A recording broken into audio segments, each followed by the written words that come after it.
Hi friends, నా పేరు సుకుమార్. నేను ఈరోజు మీకు ఆపరేషన్స్ రీసెర్చ్ అనే సబ్జెక్ట్లో కొన్ని ఇంపార్టెంట్ టాపిక్స్ చెప్పబోతున్నాను. మీరు చూస్తున్నది now something more. Hi friends, ఈరోజు మనం హంగేరియన్ మెథడ్ గురించి తెలుసుకుందాం. హంగేరియన్ మెథడ్, ఈ హంగేరియన్ మెథడ్ అనేది ఎక్కడ యూజ్ చేస్తారు? First of all, it is used in the assignment problem. So ముందు అసైన్మెంట్ ప్రాబ్లం అంటే ఏంటి? Assignment problem, it is a special kind of a transportation problem in which each source should have the capacity to fulfill the demand of any destination. The main objective of the assignment problem is to assign the job to the right operator to minimize the time. So Hungarian method start చేసే ముందు assignment ప్రాబ్లమ్ని two టైప్స్గా divide చేస్తాం. ఒక type ఏమొచ్చి balanced assignment problem, ఇంకోటి ఏమొచ్చి unbalanced assignment problem. అసలు balanced assignment problem ఏంటంటే number of rows and number of rows is equal to the number of the columns given in a matrix. Then we call it as a balanced assignment problem. When the number of rows is not equal to the columns in the given matrix, then it is called as an unbalanced assignment problem. దీని గురించి మీకు question చూపించినప్పుడు కొంచెం explain చేస్తాను. So Hungarian మెథడ్ని మనం 2 పార్ట్స్గా divide చేద్దాం. First part ఏంటంటే rows and column reduction, and second part ఏంటంటే optimization of the problem. So మనం ఒక సమ్ని చూద్దాం, ఎలా హంగేరియన్ మెథడ్ చేయాలి, ట్రాన్స్పోర్టేషన్ ప్రాబ్లమ్ని ఎలా హంగేరియన్ మెథడ్లో చేయాలో చూద్దాం. సో ఇక్కడ ఇచ్చిన క్వశ్చన్ ఏంటంటే solve the following assignment problem to maximize the profit. So ఇక్కడ ఏంటి క్లియర్గా మెన్షన్ చేశాడు, మ్యాక్సిమైజ్ ద ప్రాఫిట్. కొన్ని కేసెస్లో ఇక్కడ మ్యాక్సిమైజేషన్ బదులు మినిమైజేషన్ అని కూడా ఇస్తారు. సో మినిమైజేషన్ ఇచ్చినప్పటికీ మ్యాక్సిమైజేషన్ ఇచ్చినప్పటికీ డిఫరెన్స్ ఏంటో ఈ ప్రాబ్లంలో నేను మీకు ఎక్స్ప్లెయిన్ చేస్తూ చెప్తాను. సో ఇక్కడ ఫస్ట్ మనకి ఏమి ఇచ్చారంటే నెంబర్ ఆఫ్ ఆరిజిన్స్ ఇచ్చారు అండ్ నెంబర్ ఆఫ్ డెస్టినేషన్స్ ఇచ్చారు. సో ఇక్కడ ఏంటి నెంబర్ ఆఫ్ ఆరిజిన్స్ ఎన్ని? 1 2 3 4 5. Number of destinations 1 2 3 4 5. So number of rows is equal to number of the columns. So ఏంటి ఇక్కడ నెంబర్ ఆఫ్ రోస్ ఎంత? 5. Number of columns equal to 5. So ఇదేంటిది? Balanced assignment problem. Balanced assignment problem. అదే మనకి క్వశ్చన్లో number of rose 4 ఇచ్చి number of columns 5 ఇస్తే అప్పుడు దాన్ని ఏమంటామంటే అన్బ్యాలెన్స్డ్ అసైన్మెంట్ ప్రాబ్లం. అలాంటి కేసెస్లో మనం ఏం చేస్తామంటే డమ్మీ రోని యాడ్ చేసుకుంటాం. డమ్మీ రో అంటే ఇక్కడ ఏంటంటే ఒక ఏ రో అయితే చాలలేదో ఆ రోలో జీరోస్ వేసుకుంటాం. ఒకవేళ కాలం చాలలేదనుకుంటే ఆ కాలంలో జీరోస్ చేసుకొని సమ్ని కంటిన్యూ చేస్తాం. సో ఇక్కడ మనకి క్వశ్చన్లో సో ఇక్కడ ఏంటి number of origins equal to number of destinations equal to 5. So the given problem is a square matrix. So ఇప్పుడు ఈ మ్యాట్రిక్స్ ఎలా వచ్చిందంటే సేమ్ మనకు ఆ క్వశ్చన్లో ఏమి ఇచ్చారో సేమ్ ఆ నెంబర్స్ అనేవి ఈ మ్యాట్రిక్స్లో రాసుకుంటాం. So it is a step number 1. ఏంటి? రో ఫస్ట్ రో 160 130 175 190 200 రాసుకున్నాం. నెక్స్ట్ ఏంటి? 135 120 130 160 175. సో అలా ఈచ్ ఎలిమెంట్ అనేది సేమ్ అక్కడ క్వశ్చన్లో మనకి ఏముందో అలా రాసుకుంటాం. రాసుకున్నాక నెక్స్ట్ స్టెప్ ఏంటంటే సో ఇక్కడ మనకి ఇచ్చిన క్వశ్చన్లో ఫస్ట్ ఏం అడిగారు? మ్యాక్సిమైజేషన్ ఆఫ్ ది ప్రాఫిట్ అన్నాడు. సో నార్మల్గా హంగేరియన్ మెథడ్లో మ్యాక్సిమం ఆల్ కేసెస్లో ఇక్కడ మినిమైజేషన్ అనేది ఉంటుంది. కానీ ఇక్కడ మనకేమి ఇచ్చారు? మ్యాక్సిమైజేషన్ ఇచ్చారు. సో మ్యాక్సిమైజేషన్ అని ఇచ్చినప్పుడు మనం ఒక స్టెప్ ఎడిషనల్గా చేయాలి. ఆ స్టెప్ ఏంటంటే మనకి ఇచ్చిన మ్యాట్రిక్స్లో హైయెస్ట్ వాల్యూ ఏంటి? 200. మనకి హైయెస్ట్ వాల్యూ 200. ఈ 200 అనేది ప్రతి ఈచ్ ఎలిమెంట్ నుంచి సబ్ట్రాక్ట్ చేయాలి. సో అలా సబ్ట్రాక్ట్ చేస్తే 200 - 160 మనకేమొస్తుంది? 200 - 160 చేస్తే 40 వస్తుంది. Same 200 - 130 70. 200 minus 175 25, 200 minus 190 10, 200 minus 200 0, 200 minus 135 65.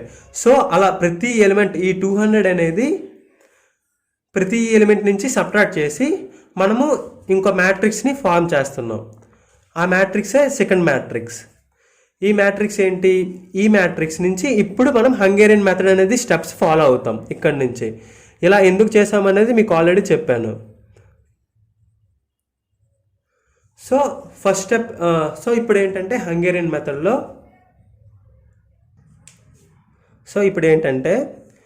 మనకి ఈ స్టెప్ అనేది వచ్చింది. ఈ స్టెప్ ఎందుకు చేసుకున్నాం అనుకుంటే మనం మినిమైజేషన్ చేసాం. అదే డైరెక్ట్గా క్వశ్చన్లో వాడు కానీ మినిమైజేషన్ అని ఇస్తే డైరెక్ట్గా ఈ స్టెప్ని తీసుకొని ఇక్కడ కంటిన్యూ చేస్తాం. సో ఇప్పుడు నెక్స్ట్ స్టెప్ ఏంటంటే ఈచ్ రోని తీసుకుంటాం. ఈచ్ రోలో లీస్ట్ ఎలిమెంట్ ఏదో చూసుకుంటాం. ఈ రోలో మనకి లీస్ట్ ఎలిమెంట్ ఏంటి? 0. సో ఈ 0 అనేది ఈ రోలో ఉన్న ప్రతి ఎలిమెంట్ నుంచి సబ్ట్రాక్ట్ చేస్తాం. అలా చేస్తే ఏమొచ్చింది మనకి? 40 minus 0, so 40, 70 minus 0 70, 25 minus 0 25, 10 minus 0 10, 0 minus 0 0. So ఇక్కడ మనకి ఫస్ట్ రో అనేది రాసేసాం. నెక్స్ట్ సెకండ్ రోకి వస్తాం. సెకండ్ రోలో ఏంటి? సెకండ్ రోలో లీస్ట్ ఎలిమెంట్ ఏంటి మనకి? 25. So 65 minus 25 40, 80 minus 25 55, 70 minus 25 45, 45 minus 25 15, 25 minus 25 0. So second row అయ్యింది. సేమ్ అదేవిధంగా థర్డ్ రోలోకి వచ్చేసరికి మనకి లీస్ట్ ఎలిమెంట్ ఏంటి? 15. So 60 minus 15 45. ఆ విధంగా థర్డ్ రో అనేది కూడా రాసుకుంటాం. నెక్స్ట్ ఏంటి? నెక్స్ట్ ఫోర్త్ రోలో లీస్ట్ ఎలిమెంట్. ఫోర్త్ రోలో లీస్ట్ ఎలిమెంట్ ఏంటి మనకి? 90. సో 90 అనేది ఆ రోలో ఉన్న ప్రతి ఎలిమెంట్ నుంచి మైనస్ చేసి కొత్త రో అనేది రాసుకుంటాం. నెక్స్ట్ స్టెప్లో ఏంటి? నెక్స్ట్ రో ఏంటి మనకి? 145 115 130 95 20. ఇందులో లీస్ట్ ఎలిమెంట్ ఏంటి? 20. సో ఈ విధంగా ప్రతి ఆ రోలో ఉన్న లీస్ట్ ఎలిమెంట్ నుంచి ఆ రోలో ఉన్న ఎలిమెంట్స్ నుంచి మైనస్ చేసి కొత్త మ్యాట్రిక్స్ అనేది క్రియేట్ చేస్తాం. So that is 40 75 20 10 0, 40 55 45 15 0. సో ఆ విధంగా మనకి థర్డ్ మ్యాట్రిక్స్ అనేది ఫార్మ్ అవుతుంది. ఇప్పుడు ఈ థర్డ్ మ్యాట్రిక్స్ నుంచి ఏం చేయాలంటే, ఇప్పటి వరకు మనం రోలో ఉన్న లీస్ట్ ఎలిమెంట్ చేసాం కదా, ఇప్పుడు కాలంలో ఉన్న లీస్ట్ ఎలిమెంట్ చూసుకుంటాం. ఓకే, సో కాలంలో లీస్ట్ ఎలిమెంట్, ఈ కాలంలో మనకి లీస్ట్ ఎలిమెంట్ ఏంటి? 40. సో ఇక్కడ 2 40s ఉన్నాయి. సో లీస్ట్ అనేది సో ఏదైనా ఈక్వలే కాబట్టి సో 40 తీసుకుంటాం.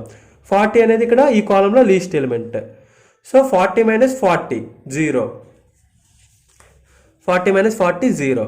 Next 40 minus 40 0. Next 45 minus 40, so 5. So ఇలా ప్రతి కాలంలో ఉన్న లీస్ట్ ఎలిమెంట్ ఏంటో చూసుకుంటాం. ఈ కాలంలో మనకు లీస్ట్ ఎలిమెంట్ 40, ఈ కాలంలో లీస్ట్ ఎలిమెంట్ మనకి ఏమవుతుంది? 55 అవుతుంది. సో 55. నెక్స్ట్ ఈ కాలంకి వచ్చేసరికి లీస్ట్ ఎలిమెంట్ 25. నెక్స్ట్ ఈ కాలంకి వచ్చేసరికి లీస్ట్ ఎలిమెంట్ 10. సో ఇక్కడ 0 కాబట్టి అన్ని జీరోసే ఉంటాయి. So no problem. సో అలా చేసుకుంటే ఈచ్ కాలంలో లీస్ట్ ఎలిమెంట్ నుంచి ఎవ్రీ ఎలిమెంట్ మైనస్ చేస్తే మనకి ఈ మ్యాట్రిక్స్ అనేది ఫార్మ్ అవుతుంది. సో 0 0 5 20 85 15 0 25 40 0 25 5 85 0 5. సో ఇప్పటి వరకు మనం ఏం చేసామంటే రో అండ్ కాలం రిడక్షన్ చేసాం. నెక్స్ట్ మనం చేయాల్సిన స్టెప్ ఏంటంటే ఆప్టిమేషన్ ఆఫ్ ద ప్రాబ్లం చేయాలి. అసలు ఆప్టిమేషన్ ఆఫ్ ద ప్రాబ్లం అనేది ఎలా చేస్తామో చూడండి. సో ఆప్టిమేషన్ ఆఫ్ ద ప్రాబ్లంలో మనం ఏం చేస్తామంటే, సో మనం ఇప్పుడు ఈ ఫోర్త్ మ్యాట్రిక్స్ నుంచి మనం ఏం చేయాలంటే ఆప్టిమేషన్ ఆఫ్ ద ప్రాబ్లం చేయాలి. ఆప్టిమేషన్ ఆఫ్ ద ప్రాబ్లం అంటే ఎక్కడెక్కడ అసైన్మెంట్ చేయాలనేది, జీరోస్ ఎక్కడెక్కడ అయ్యాయో వాటిని అసైన్ చేయాలి. సో ఇలా చేసే ముందు ఇక్కడ కొన్ని స్టెప్స్ ఉంటాయి. ఏంటంటే ఫస్ట్ ఎప్పుడు మనం రోస్ని చూడాలి, రోస్ని చూసాక కాలమ్స్ని చూడాలి. ఇప్పుడు మీకు ఈ సమ్లో చెప్తాను చూడండి. ఫస్ట్ ఈ రోలో మనకి ఎన్ని జీరోస్ ఉన్నాయి? 4 జీరోస్ ఉన్నాయి. సో అలాంటప్పుడు ఈ రోని మనం టచ్ చేయం. నెక్స్ట్ ఈ రోలో మనకి 3 జీరోస్ ఉన్నాయి. సో దీన్ని ఇగ్నోర్ చేయండి. సో ఇక్కడికి వచ్చేసరికి ఓన్లీ సింగిల్ జీరో ఉంది. సో ఇక్కడ అసైన్మెంట్ అనేది జరుగుతుంది. ఇలా అసైన్మెంట్ చేసినప్పుడు ఆ రోలో అసైన్మెంట్ చేసిన జీరో తప్ప అప్పుడు మిగతా ఆ కాలంలో ఉన్న మిగతా జీరోస్ అన్ని ఎలిమినేట్ చేయాలి. సో ఆ కాలంలో ఉన్న మిగతా జీరోస్ని క్రాస్ చేస్తాం మనం. ఓకే, నెక్స్ట్ సెకండ్ రోకి వచ్చేసరికి, ఫోర్త్ రోకి వచ్చేసరికి మనకి ఎటువంటి జీరోస్ లేవు. సో మనం నెక్స్ట్ ఫర్దర్గా కంటిన్యూ అవుతాం. సో ఇప్పుడు ఈ రోకి వచ్చాం. ఈ రోలో కూడా మనకి ఎక్కడైనా జీరోస్ ఉన్నాయా? లేవు. ఆల్రెడీ ఇక్కడ ఉన్నది కానీ అది క్యాన్సిల్ చేసాం. సో దాన్ని ఇంకా ఈ రోని కూడా కన్సిడర్ చేయం. నెక్స్ట్ ఇప్పుడు కాలమ్స్కి వస్తాం. కాలమ్స్కి వచ్చేసరికి ఈ కాలమ్స్లో 2 జీరోస్ ఉన్నాయి, ఈ కాలంలో సింగిల్ జీరో ఉంది. సో ఈ కాలంని అసైన్ చేస్తాం. ఈ కాలంలో ఉన్న జీరోని అసైన్ చేసి ఆ రోలో ఉన్న జీరోని ఎలిమినేట్ చేస్తాం.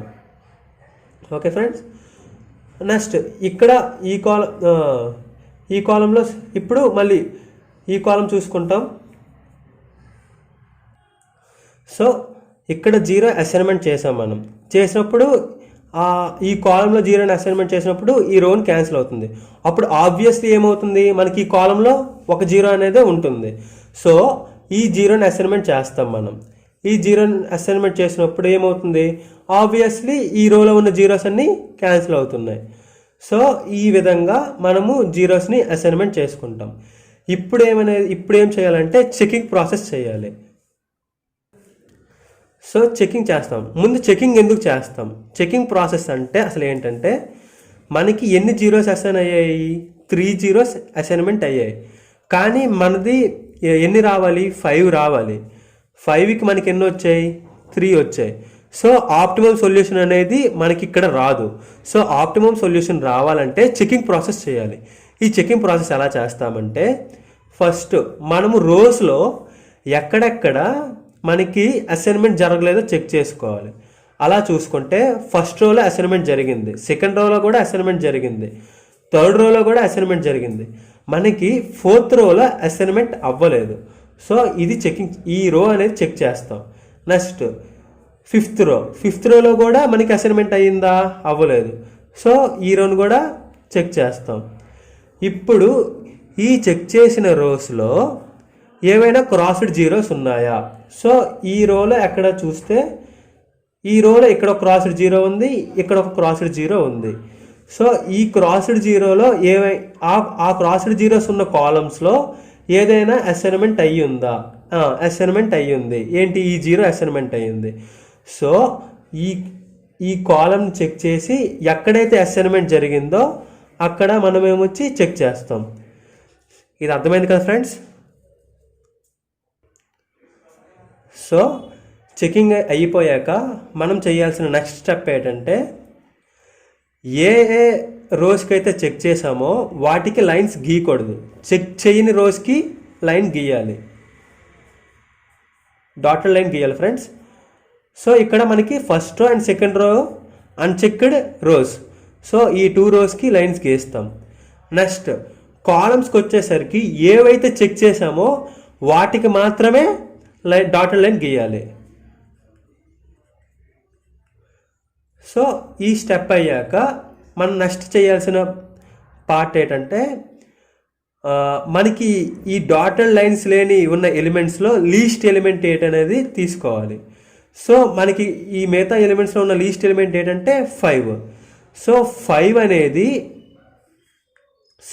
అనేది నెక్స్ట్ స్టెప్లో నుంచి సబ్ట్రాక్ట్ చేయాలి, యాడ్ చేయాలి. ఎక్కడ సబ్ట్రాక్ట్ చేయాలి, ఎక్కడ యాడ్ చేయాలో చెప్తాను చూడండి. సో ఈ 5ని ఏం చేయాలనుకుంటే, ముందు మనం బేసిక్గా చేయాల్సిన పని ఏంటంటే, ఎప్పుడు మనకి డాటెడ్ లైన్స్లో ఉన్న ఎలిమెంట్స్ అనేవి చేంజ్ అవ్వవు, ఓన్లీ డాటెడ్ లైన్స్. కానీ జంక్షన్స్ దగ్గర మాత్రం చేంజ్ అవుతుంది. అదొకటే గుర్తుంచుకోండి ఫ్రెండ్స్. డాటెడ్ లైన్స్ దగ్గర ఉన్న ఎలిమెంట్స్ చేంజ్ అవ్వవు, కానీ ఎక్కడైతే జంక్షన్ అనేది ఫార్మ్ అయ్యిందో అక్కడ మాత్రం ఆ ఎలిమెంట్ అనేది యాడ్ చేయాలి. సో ఇక్కడ మనకి ఈ మ్యాట్రిక్స్లో మనకి జంక్షన్ అనేది ఎక్కడెక్కడ ఫార్మ్ అయ్యింది, ఈ పార్ట్లో ఒక జంక్షన్ ఫార్మ్ అయ్యింది, ఈ పార్ట్లో ఒక జంక్షన్ ఫార్మ్ అయ్యింది, మిగతా ఎక్కడ కూడా మనకి జంక్షన్ అనేది ఫార్మ్ అవ్వలేదు. సో ఈ 5 అనేది ఇక్కడ యాడ్ చేస్తాం. అంటే జంక్షన్స్ దగ్గర మనకేమవుతుంది, +5 అవుతుంది. సో జంక్షన్ లేని దగ్గర మనం ఏమొచ్చి ఈ ఎలిమెంట్స్ అనేది ఎలా ఎలా ఉన్నాయో అలా రాసుకుంటాం. సో ఫస్ట్ ఇక్కడ చూద్దాం ఫ్రెండ్స్. 0 0 15 15 0 0 0 0. నెక్స్ట్ ఇక్కడ జంక్షన్ ఫార్మ్ అయింది ఫ్రెండ్స్. సో 0 + 5. సో ఆబ్వియస్లీ ఏమవుతుంది, ఇక్కడ 5 అనేది వస్తుంది. సో నెక్స్ట్ రో 0 0 20 5 0 0 + 5. సో అప్పుడు ఏమవుతుంది 5. సో 0 + 5 5. ఇప్పుడు ఈ ఎలిమెంట్స్లో ఇవనేవి నాన్ జంక్షన్ ఎలిమెంట్స్, అవి నాన్ జంక్షన్ కాదు. సో వీటికి ఈ లైన్స్కి ఏమీ లింక్ లేదు. సో ఈ ఎలిమెంట్స్ నుంచి మనం -5 అనేది చేస్తాం. సో 5 - 5 5 - 5 0 20 - 5 15 5 - 5 0 5 - 5 0. ఆబ్వియస్లీ ఇక్కడ 0 ఉంది. యాక్చువల్లీ ఇక్కడ లైన్ ఉంది కాబట్టి ఇక్కడ ఏ ఎలిమెంట్ ఉన్నా కూడా ఇంకా దాన్ని మనం చేంజ్ చేయం. సో అక్కడ ఏ ఎలిమెంట్ ఉంటుందో ఆ ఎలిమెంట్ వేసేస్తాం. సో ఆబ్వియస్లీ ఏమవుతుందంటే 0 0 0 0 0 0 అనేది రాసేస్తాం.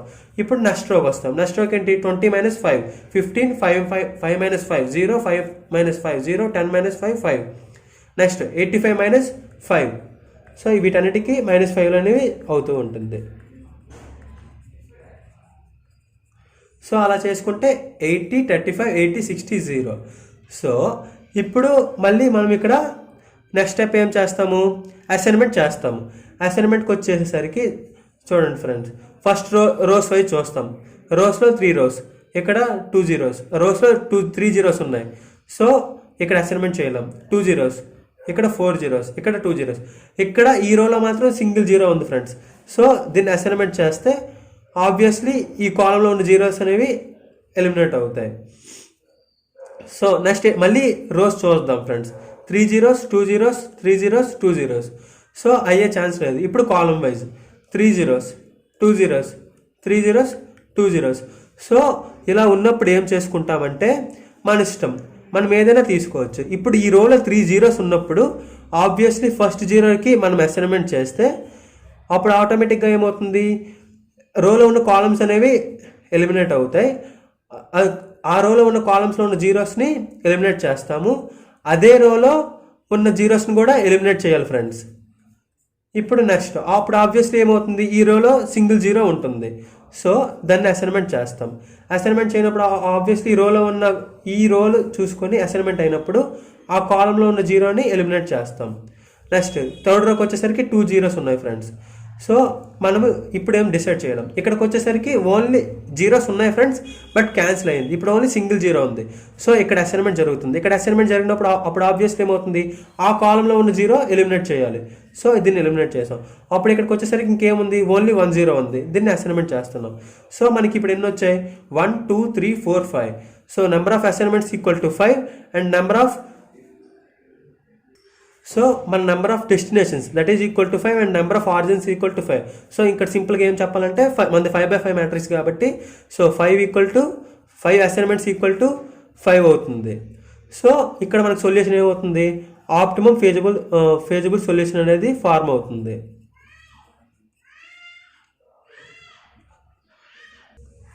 సో ఇప్పుడు ఏంటంటే మనకి ఆప్టిమమ్ ఫీజిబుల్ సొల్యూషన్ వచ్చింది.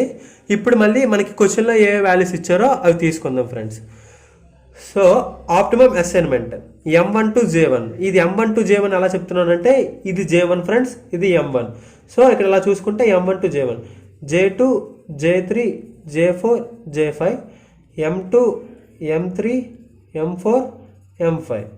సో ఇక్కడ ఎక్కడెక్కడైతే మనకి వచ్చిందో అది మనం రాసుకుంటాం friends. M1 to J1, M2 to J2, M3 to J4, M3 to J4, next M4 to J3, next M5 to J5. So ఇప్పుడు మనకి అసైన్మెంట్ వచ్చాక మనం ఇప్పుడు ఏం చేయాలనుకుంటే మనకి ఇచ్చిన క్వశ్చన్లో M1 to J1 ఏంటి అంటే A to J1 ఎంత వాల్యూ ఉంది, 160. సో 160 రాస్తాం friends. Next M2 to J2, M2 to means ఇక్కడ ఏంటి B to J2. సో ఏమవుతుంది, ఆబ్వియస్లీ 120 అవుతుంది. సో 120 రాస్తున్నాం. నెక్స్ట్ ఏంటి M3 to J4, M3 to J4 అంటే C to J4. ఇక్కడ J4 ఏంటి, C to J4 ఏంటి ఇక్కడ 170. సో 170 తీసుకుని 170 రాసాం friends. Next M4 to J3, M4 అంటే ఇక్కడ ఏంటి D, T2J3 ఇక్కడ ఏమవుతుంది 80 అవుతుంది. సో 80 రాస్తున్నాం. నెక్స్ట్ ఈ ఏంటి అదే M5 to J5 అప్పుడు ఏమవుతుంది 180 అవుతుంది. సో ఆ 180 అనే వాల్యూ ఇక్కడ వేసుకుంటాం. సో ఈ టోటల్ చేస్తే మనకి 710 అనేది ఆన్సర్ వస్తుంది. So that is called as an optimum assignment and it is the maximization of the profit. Okay friends, thank you. ఈ వీడియోలో నేను మీకు చెప్పింది అర్థమైంది అనుకుంటున్నాను. సో మీకు కానీ ఈ వీడియో నచ్చినట్లయితే మా ఛానల్ని షేర్ చేయండి, సబ్స్క్రైబ్ చేయండి, లైక్ కొట్టండి.